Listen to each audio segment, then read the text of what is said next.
Hi, in this video, we want to take a look at the method of evaluating model performance using trained validation test splits.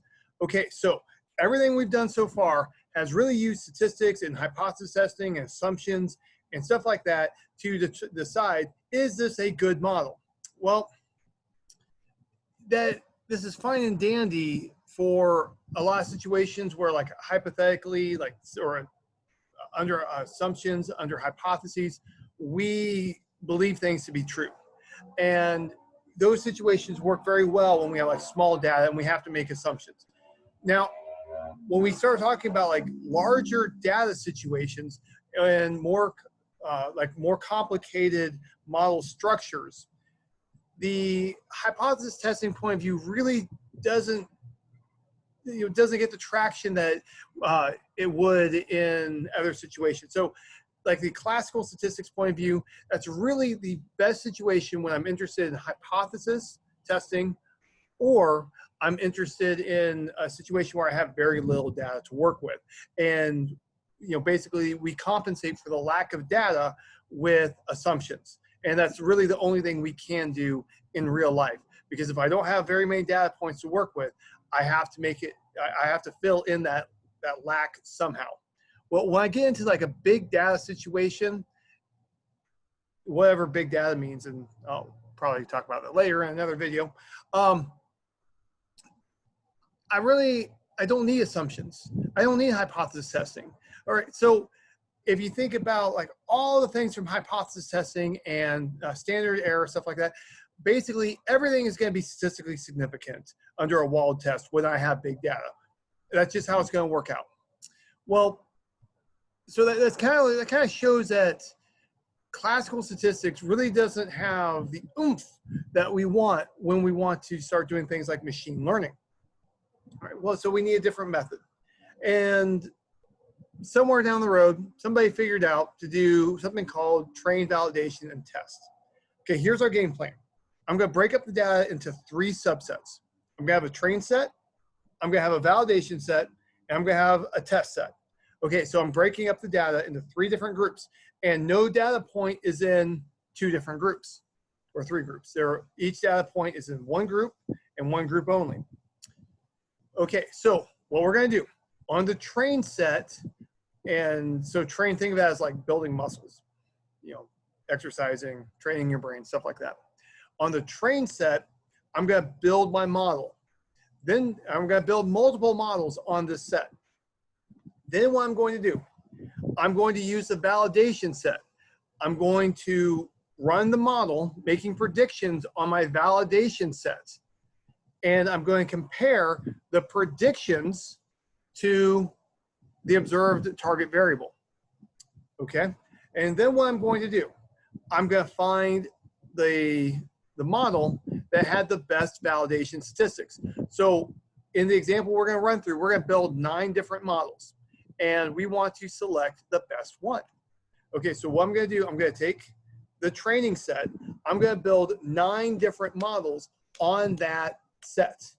I'm going to take the validation set. The validation set was not involved in building those models. I'm going to make predictions with the validation data, and then I'm going to compare the predictions to the observed target variable. Then what I'm going to do, I'm going to look through, find the model that had the best predictions. The one that has the best predictions is going to be the one that I'll use to make predictions in the future. Well, after I've done with this, I want to know how well can I expect this model to actually perform in real life. Well, what I'm going to do, I've got that test set. I'm going to make predictions. I'm going to take my test set data. I'm going to take the predictor variables. I'm going to make predictions on the predictor variables, and then I'm going to compare the predictions on the test set with my best validation model. I'm going to compare those predictions to the observed Y values, the observed target variables, and that's going to be my honest estimate of what's going on. Okay, so let's go through this. Well, I'm going to repeat something that's important. Train set is what we use to build the models. We build multiple models. Validation is the data set we use to select the best model. Test set is how I get an estimate of how the model will actually perform. One of the reasons why we do this is because this framework is very good at protecting us from overfitting on a model. And just like, you know, the term overfitting, you know, it's something bad, right? If I'm overfitting, I've overdone it. All right, so first thing I'm going to do, I'm going to load my data. Now, something I'm going to do, I'm going to partition my data into 3 different groups. I'm going to have a train set, a validation set, and a test set. And I'm going to use the sample function to randomly pick each one. So approximately 1/3 of the data is in the training set, approximately 1/3 is in the validation set, and approximately 1/3 is in the test set.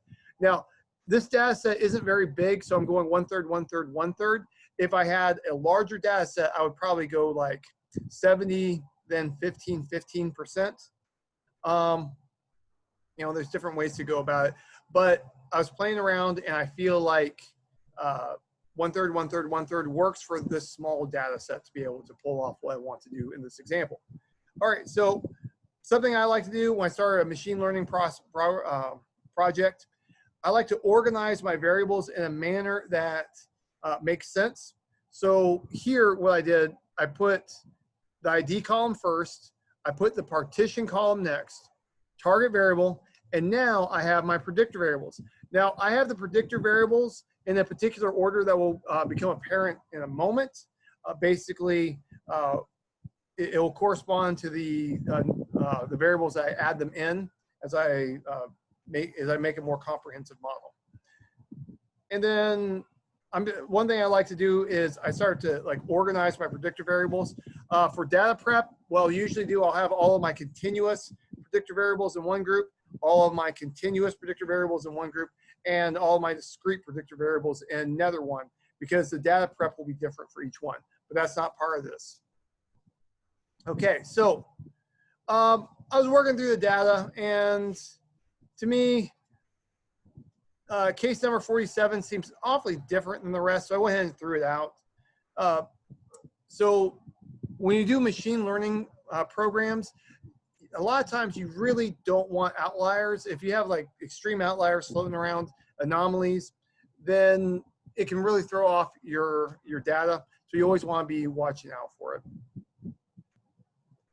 And then I go ahead and I just order the data by the variables that I find least important to most important. That way, as I look through, if I needed to like start looking through and trying to figure out what's going on, if I see something weird, it's a little bit easier to find what I'm interested in. All right, so now let's go ahead and take a look at the scatter plots. And here's my target variable, and down here are all of my predictor variables.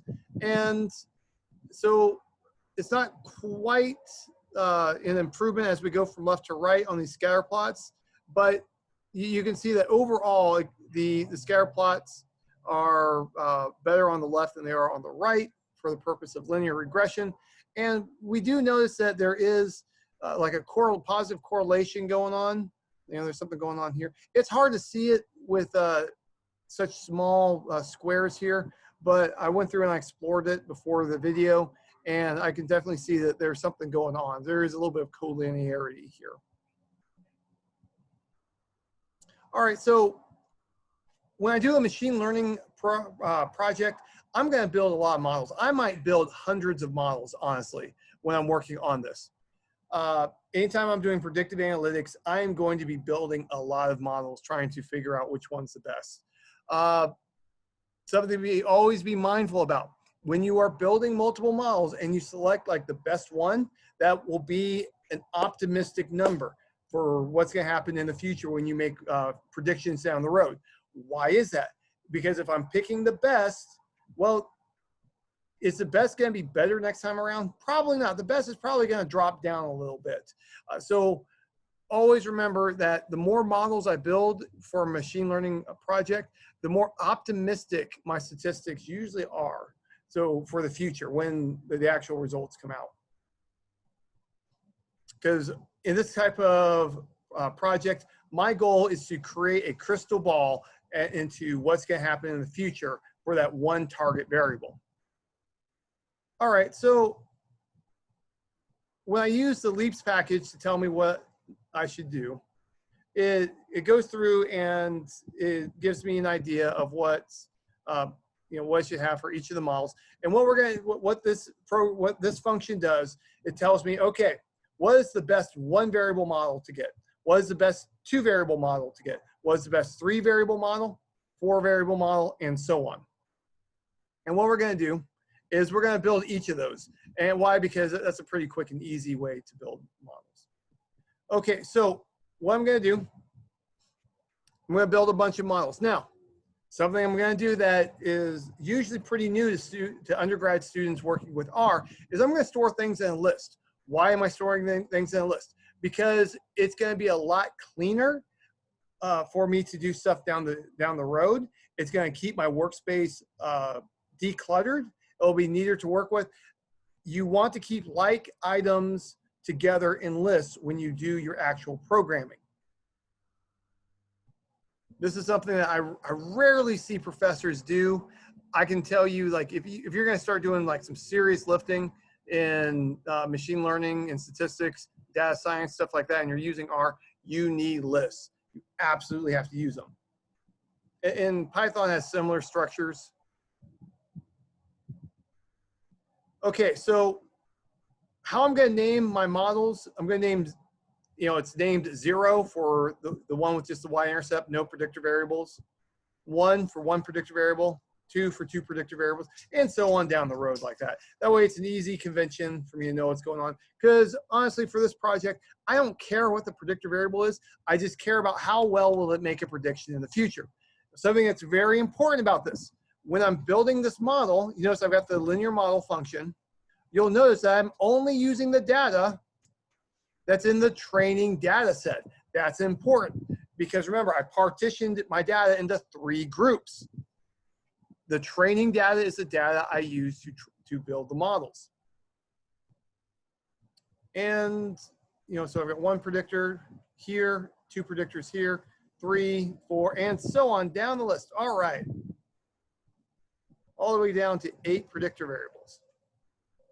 All right, so now what I want to do, I want to get the residuals for all 9 models. Now, if I don't have it in a list, I have to type it in 9 different times to do the computation.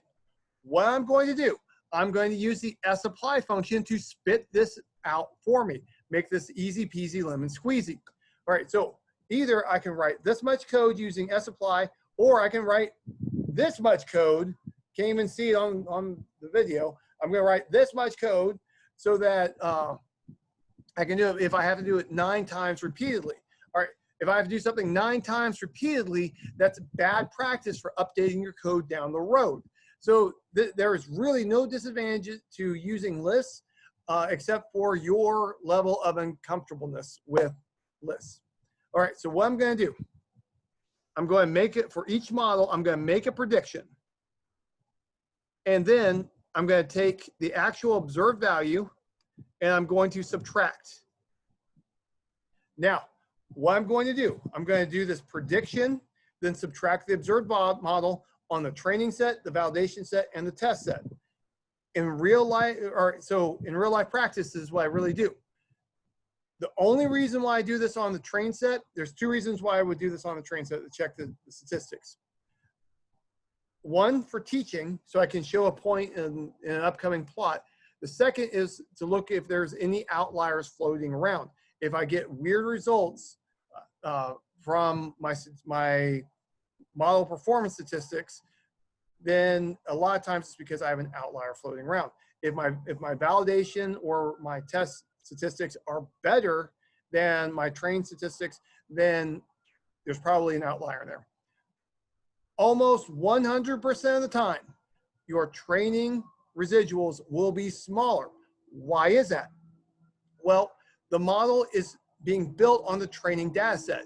That model structure, think of that as a heat-seeking missile on the data it's built on. It is going to fit on that training data as well as it possibly can. It is a heat-seeking missile. It's going to fit very, very well. Well, the issue is that our data is a surrogate for what we really want to know. We don't want to know about the training data. We do not want to know about our data, honestly. What we want to know about the population. The population is what we want to know. What we are doing, we are using our data as a surrogate for the real information that we want. All right, so the model that we build tells us about the model we built, or it tells us about the data we built the model on. It does not tell us about the population. So the goal here is to account for that difference. I'm trying to account for that difference. By taking the validation statistics and the test statistics, I'm trying to get an idea of what of how things look in real life. Because our model will always overfit to the training data. Maybe not overfit, maybe not always, but just assume your model will always overfit on the training data. Just make that assumption. Not 100% correct, but it's a safe way to go.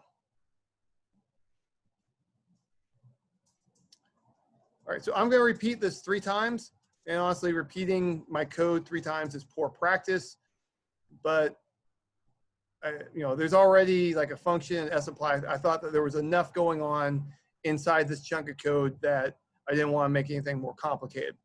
Okay, so this function I have in here pulls out the training statistics.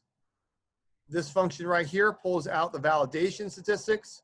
And this function here pulls out will pull out the residual. I shouldn't say statistics, I should say residuals. All right, so this gives me the test residuals. This gives me the validation residuals. This gives me the training residuals. So this is pulling out what's the difference between the modeled value and the observed value on each of the 3 data sets. Now, what I'm going to do, I'm going to take each of those outputs. So remember, I have 9 models. I have 9 models. I'm taking the residuals from 9 different models on the train set, 9 different models on the validation set, 9 different models on the test set. All right, so I've got a lot of residuals floating around. I need to collapse this into something a human being can interpret. Okay, so what I'm going to do, I'm going to take the mean absolute error. All right, remember mean squared error? You take the difference between the model and the observed value, square it, and add it up. Well, that is like really great for hypothesis testing. That has a ton of theoretical properties. It's very good if I'm working in a theoretical framework. My experience in real life is that for prediction, nobody cares about theoretical. Everybody wants the most accurate result possible, and they want me to be able to explain what happened.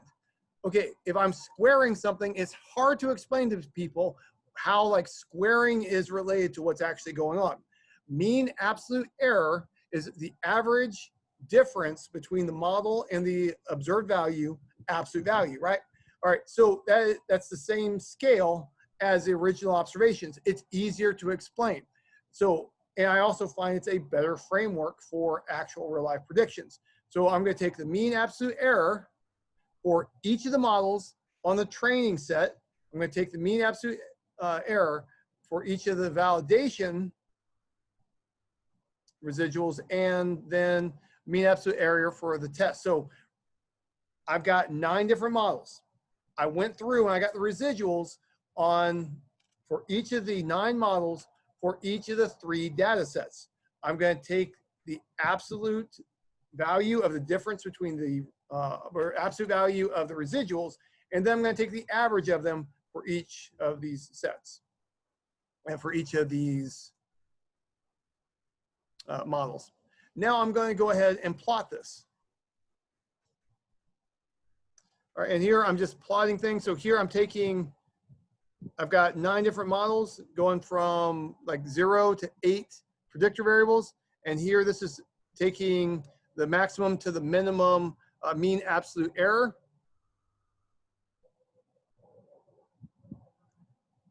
The lines function plots each of these. So the train set will be green, the validation set will be red, and the test set will be blue. And then I put a legend on there just so we know that on the picture. Okay, so here's my picture.